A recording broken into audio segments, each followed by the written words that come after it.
Sikuogopi. Wewe ni nani katika kijiji chetu na umekuja kufanya nini? Baada ya kutoweka Kikimaro, kijiji kizima kilitawaliwa na hofu. Hakukuwa tena na amani usiku.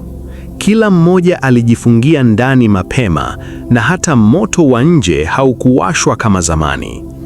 Juma, akiwa bado na hofu lakini akijawa na shauku ya kujua ukweli, aliwaongoza wazee hadi pale alipoona zile alama za ajabu ardhini.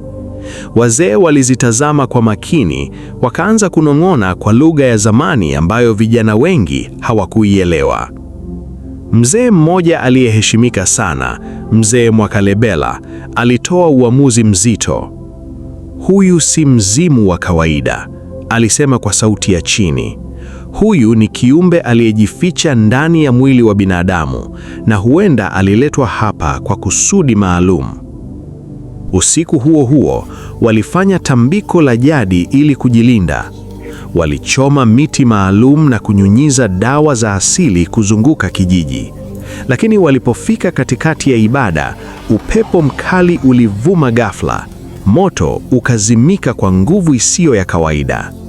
Ndipo sauti nzito ilisikika juu angani. Sijaja kwa bahati mbaya. Wote walitetemeka. Kutoka gizani, kile kivuli kikashuka taratibu. Safari hii hakikujificha.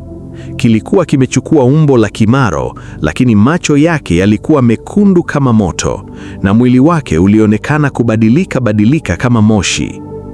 Juma alikusanya ujasiri na kupiga kelele. Wewe ni nani? Unataka nini hapa? Kiumbe kile kilitabasamu kwa sauti ya kutisha. Mimi si Kimaro. Kimaro alikuwa mlango tu. Mimi ni nguvu iliyotoka mbali zaidi, na nimekuja kuchukua kile kilichoachwa hapa zamani. Wazee walishangaa. Kilichoachwa zamani? Mzee Mwakalebela aliuliza kwa hofu. Kiumbe kilinyanyuka juu kidogo, kikizunguka kama upepo. Miaka mingi iliyopita, kuna kitu kilifichika katika ardhi hii. Nguvu kubwa ambayo binadamu hawakupaswa kuigusa. Sasa nimekuja kukichukua. Ghafla ardhi ilianza kutikisika. Mahali pale pale pa alama za ajabu, ardhi ilipasuka kidogo na mwanga hafifu wa ajabu ukaanza kutoka chini. Watu wakaanza kukimbia kwa hofu. Lakini Juma hakukimbia. Alisimama pale, akimtazama yule kiumbe moja kwa moja, akijua kuwa huu haukuwa mwisho, bali mwanzo wa jambo kubwa zaidi. Na kabla hajafanya chochote, ardhi ilipasuka zaidi na kitu kikaanza kutoka ndani.